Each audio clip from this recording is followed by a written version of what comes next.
जय श्री कृष्णा मित्रों, मैं नरेंद्र एक बार फिर से आप सभी का आपके अपने YouTube चैनल सत्यार्थ दर्शन पर हार्दिक अभिनंदन करता हूं।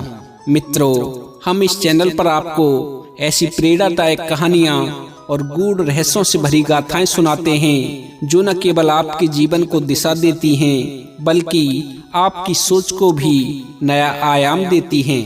आज मैं आपको ऐसी अद्भुत कहानी सुनाने जा रहा हूं जो भक्ति भाव, कर्म और नियति का अद्वितीय मेल है।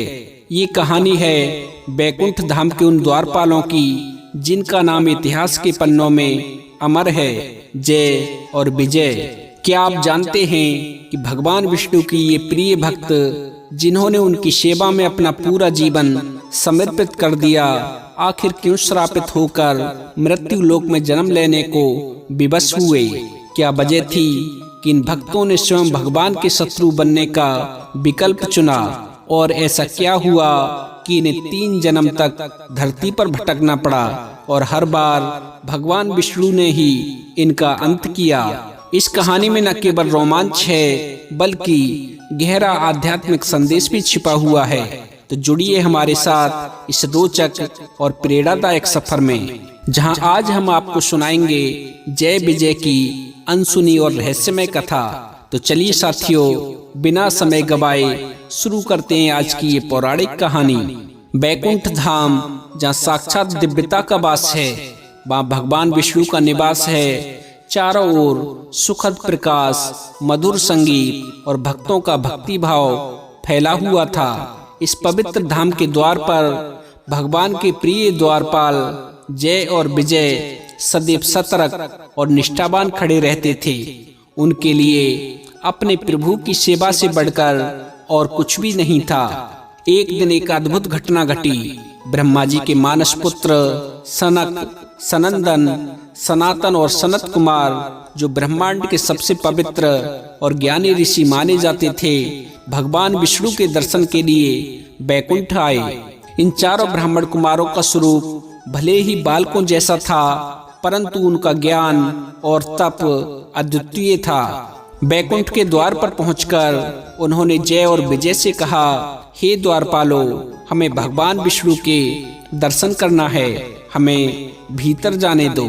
जय ने उन्हें श्रद्धा से नमन करते हुए कहा, हे महापुरुषों, भगवान विष्णु अभी विश्राम कर रहे हैं। हमें आदेश है कि जब तक भगवान अनुमति ना दें तब तक किसी को भी अंदर जाने की अनुमति नहीं दी जा सकती।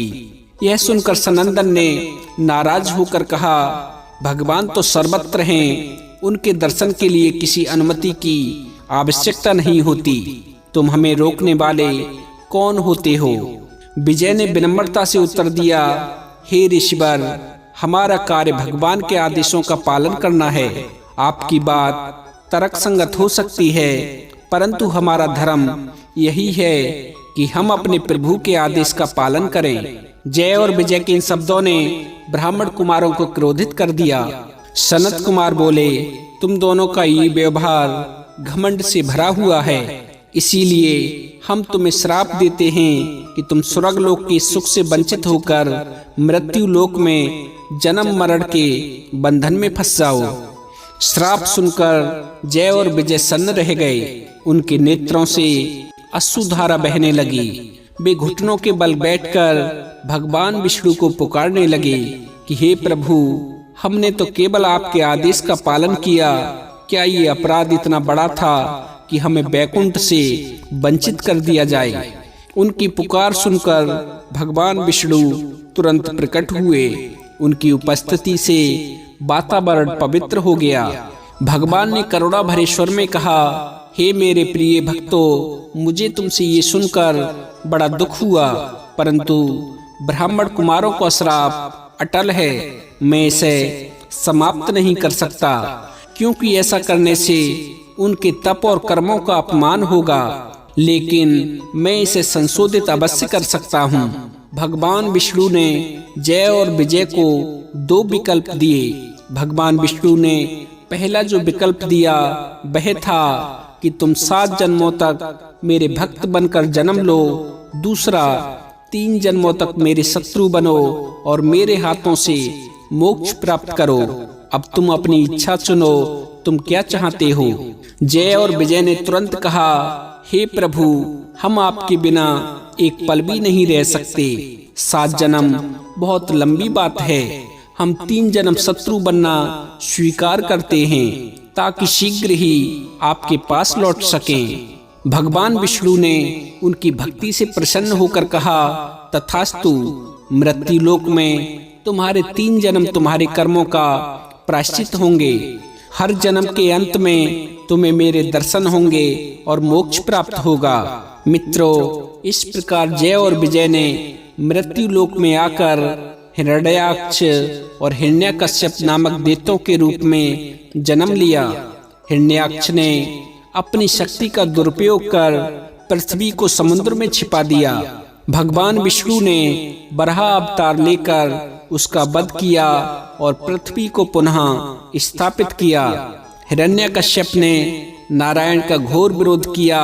उसने अपने पुत्र प्रहलाद को भी बहुत सताया, जो भगवान विष्णु का परम भक्त था। अंततः भगवान ने नरसिंह अवतार लेकर हिरण्यकश्यप का वध किया। दूसरे जन्म में जय और विजय ने रावण और कुंभकर्ण के रूप में जन्म लिया। रावण ने अपने अहंकार और शक्ति के मद में माता सीता का हरण किया। भगवान विष्णु ने राम अवतार लेकर रावण और कुंभकर्ण का वध किया। तीसरे जन्म में उन्होंने शिशुपाल और दंतवक्र के रूप में जन्म लिया। शिशुपाल ने बार बार भगवान श्री कृष्ण का अपमान किया। भगवान ने उसकी 100 भूलों को क्षमा किया, परंतु उसकी सीमा पार करने पर उसका वध कर दिया। दंतवक्र ने भी अपने अधर्म के कारण भगवान के हाथों मृत्यु पाई। 3 जन्मों के बाद जय और विजय ने अपने श्राप का प्रायश्चित पूरा किया। भगवान विष्णु ने उन्हें पुनः वैकुंठ में उनका स्थान दिया। तो दोस्तों, ये थी जय विजय की अद्भुत और प्रेरणादायक कहानी। एक ओर जहां ये कहानी हमें कर्मों के फल की अनिवार्यता को समझाती है, वहीं दूसरी ओर ये हमें भक्ति के महत्व का बोध भी कराती है।